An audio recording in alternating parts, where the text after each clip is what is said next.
Why, hello there. I'm going to teach you how to make Minecraft animations with Blender, because everybody wants to do that. Alright, so first you are definitely going to need Blender. Just download Blender from their website. I already have Blender right there. But now you're also going to need this Minecraft blender.blend, which is downloaded from a Minecraft forum page. That will be in the description. So you open up this, and you have no skin. No skin at all. You have no skin. Plus, there are clouds. I don't like these clouds. These clouds get in the way. So I just go Shift X to delete the clouds, because they always get in my way. Plus, my scroll wheel on my mouse sucks, so I just go Control plus to zoom in. And as you can see here, you've got a line of all these textures that you might want to use. You can just copy them by doing this, and then Alt-D to duplicate. But I'm not going to be using those. First, we're going to want to change our skin of our player. So you're going to want to go to right here, where it says Terrain PNG, and you're going to want to do Reference Skin PNG. Then Image, and you're going to want to replace the image. So actually on my desktop, right here, I have this char.png. It's the normal Steve skin, except a lot bigger. The reason it's a lot bigger is because if it's too small, it'll become fuzzy, so I had to make the skin 10 times bigger than it normally was. So I just go into Blender, I'm going to want to browse here, so here, desktop, it's on my desktop, char.png, replace the image, and here's Steve. He has a black head. I think that's simply because Steve has no hat texture, so it decides to make it black all around his head. That's okay, actually, as long as you know which way his head is facing, because when it's rendering, that black does not appear, as I've discovered. So, alright, so now you're going to want to go right here and hit this little triangle thing right here, and make another one of these, except then hit this, make it a timeline. This will be your animation timeline. I'm just going to move this part right here over here so that I can access these two things. This is the automatic keyframe, and I click that. I don't know if you really need to click that, but I do. Alright. Now, if you hold down Shift and middle click, you can just do this, so I'm just going to get a good angle on my Steve character. Now, first of all, I'm going to want to rotate him. So I'll just right click this, press R, rotate him that way. He's also rotated a bit this way, it looks like, so I'll just, there we go. Oh, and this.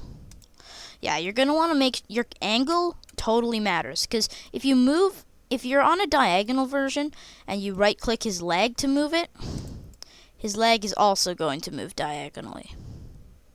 So let me just undo that. So now how this works is, since I moved this thing right here, this is his transform handle, it basically moves his whole body.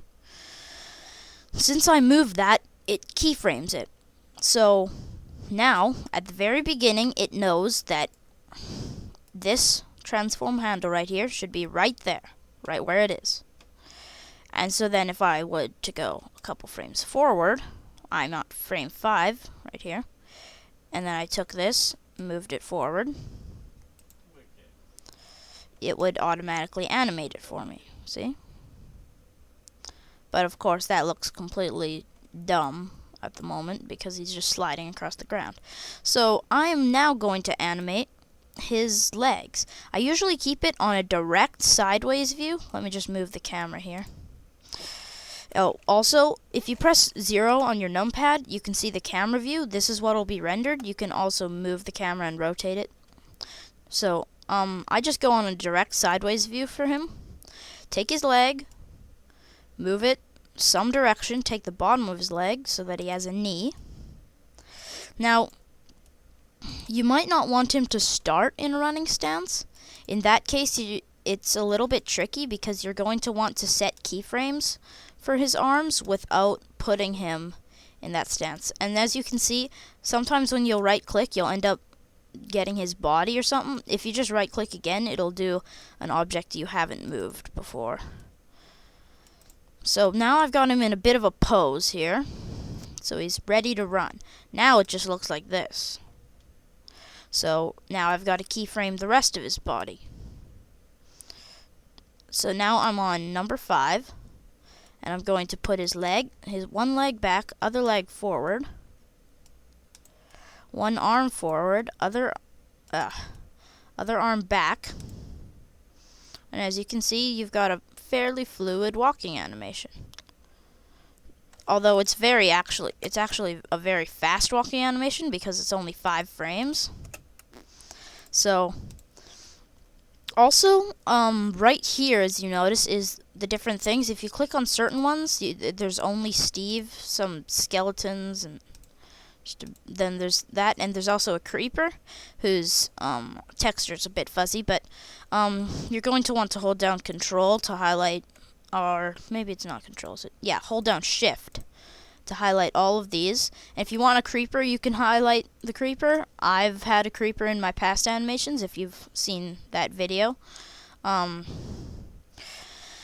And so, basically, if you can have a fluent animation, you can make Steve do a bunch of stuff. Like, if I were to... Sometimes what I like to do is make something fast for a bit and then flip into slow motion. So if I just repeat this sort of walking process by moving his transform handle and changing his arms and stuff. Now your keyframes can get a bit messed up, and there is ways to delete them. I kind of forget at the moment what they are, but you can always look that up if you need to. I'll continue the walking process, and as you can see, he goes a lot farther in this walking than he does in this one. The only way to fix that is just to move that a bit more, so it looks a bit more fluent. So he's going fast. I'm actually going to make him stretch out his arms a bit more so that it looks like he's running. Like so. So it's like walk, run. But if he's going to stretch out that much, I might want to move him a bit more so it's like picking up speed. And then if you want to make him like slow motion or whatever, like I sometimes do, just move this far away and do the same animation. Like I'll move him this way, like this, change his arms. See, this is just a simple walk animation. And if we can also look in the camera view. So right now it looks like this. If I press play, it looks like this. See, that part is more slow-mo than everything else. This stuff just happens faster. But it's not the best I've done.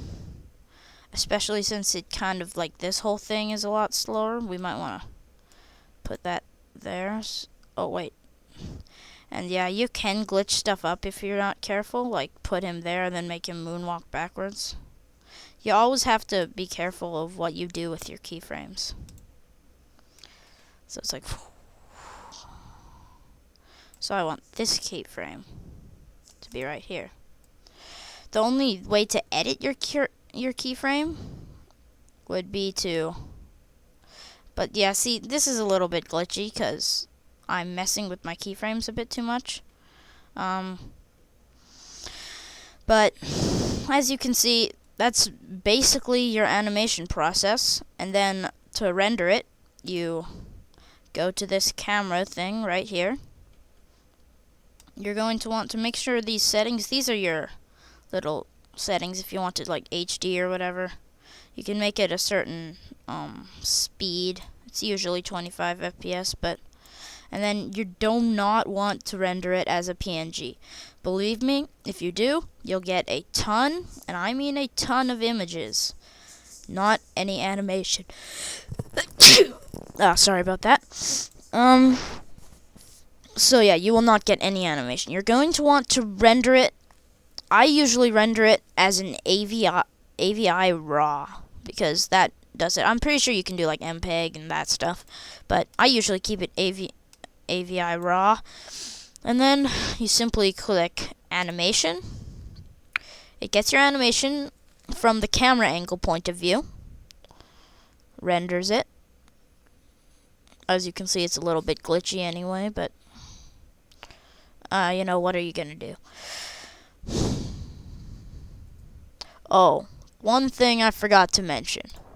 If you do not go and check the end to where your animation actually ends, it will render all of these frames and just waste a bunch of space. That's what it's actually doing right now, which kind of sucks. But usually if you go to your I think it's your computer,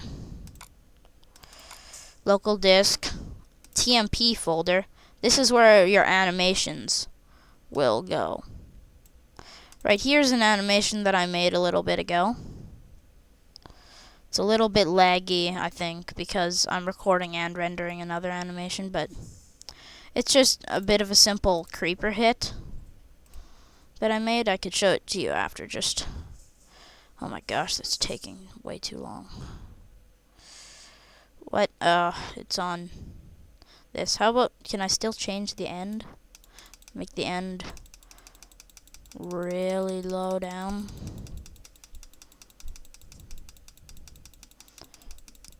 Yeah, I should probably not be arrowing this, just type it in, but whatever.